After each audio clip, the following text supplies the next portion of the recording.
At my lower and middle school, a huge part of the community was centered around the print newspaper. From before I could read, I remember walking into school with a quarter in my fist to buy the new edition. My whole class would circle around a table, gathered over someone's shoulder to find ourselves in the pictures or identify the only words we knew, our names. When I got older, I got the opportunity to join the newspaper, and it was an incredible experience to have.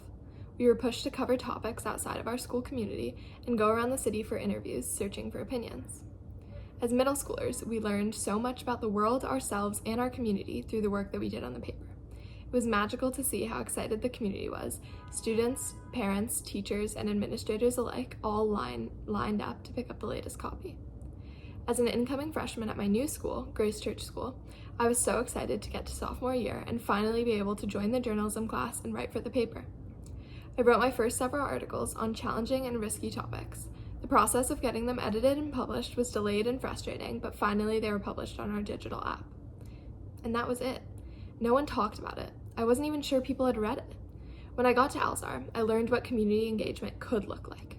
Through being a student leader advocating for the group and watching others do so as well, I learned what change can occur when people care. The problem I realized existed at my sending school was that the wider community barely knew about the paper, and if they did, it was in a very peripheral scope. How can you care about something you barely know exists? So for my capstone leadership project, I wanted to engage the wider community in the school paper and start by improving it from within. My first goal was to create a more organized and productive atmosphere within the paper, but I knew that in order to do that, I would have to get some people on my team. So, using my communication skills, I created a slide deck and pitched my idea and my plan to my journalism class, editors, and teacher, as well as my head of high school. They all agreed that these were necessary changes, but as I already knew, former editors had already tried, unsuccessfully, to implement them. From my abilities and accurate awareness, I knew that I would have to commit a lot of work to creating this plan and that the senior editors were phased out and graduating. I would be working mostly on my own. It was daunting, but I knew that the paper could be a massive vehicle for change and create the kind of culture that I loved at Alzar, so I had to remain resilient. Almost right off the bat, I was able to organize the paper into beats. Depending on what a certain writer was working on, during the class period, they now sit with an editor and a few other people working on similar projects. This has massively improved our efficiency and ability to communicate within the paper. There are also some technical issues within the app itself. For example, the byline of an article with the name of its author is often incorrect.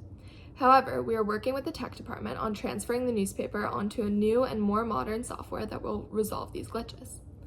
More importantly, I have been working to increase our readership. The first step was to begin sending out email blast updates to the community, letting them know what has been published recently. Additionally, our new editorial director is helping by keeping the paper's Instagram even more current, posting updates with a link every time a new article is published. Our next step is to implement more regular print editions. Though the cost is high, I have gotten a commitment from the Parent Association to be our partner in the project. Because of the nature of organizing something like this, we will not be able to print our first edition until the fall semester, but we are currently warming up to do so. Finally, and perhaps most importantly, I believe that people are more likely to read the paper if they have a personal stake in it.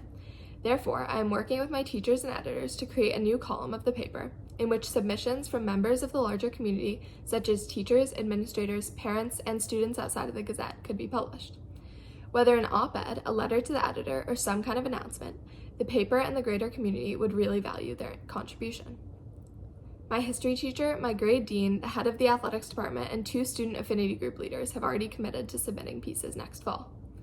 Even though this was not the timeline I had anticipated, I was able to adapt to the changes that came my way, such as the delays during the editor's transition. In a playbook for the future, I have outlined a detailed plan for what is to come, and next year's editorial staff have already started following it. Hi, I'm Brian Riley. I'm a journalism teacher here at Grace Church's high school, and I am also the advisor to the Grace Gazette, which is the student publication. Veronica has made some wonderful proposals, and she's the kind of person that can finally make them happen because it's a lot of action we've tried to accomplish in the past. I'm very excited about there being a republication of a printed edition after last year, and I think Veronica has been a big spark in that process. Also, she convinced the whole staff to go ahead with Beats. It's something we have toyed with this year, but making it work and so that people can cooperate in various Beats organizationally as something that's helped us with production of articles. My name is Hallie and I'm the editorial director of the Grace Gazette, and I'm part of Veronica's action team. And one thing that we've been working on for community engagement, especially with our paper, is mobilizing print editions of our paper, because usually we only do digital editions. Hi, I'm Aelith, and I'm the director of Good Morning Grace podcast and a senior writer. And I'm Milo, and I'm a senior writer. And we are assisting Veronica in launching her new plans for the upcoming senior year with the Gazette. One thing that we have been doing more of is communicating and writing in beats, and depending on what topic you're doing, you work with a specific team on it. And currently we have started on designing the new upcoming print edition that we hope to pump out as soon as the year starts.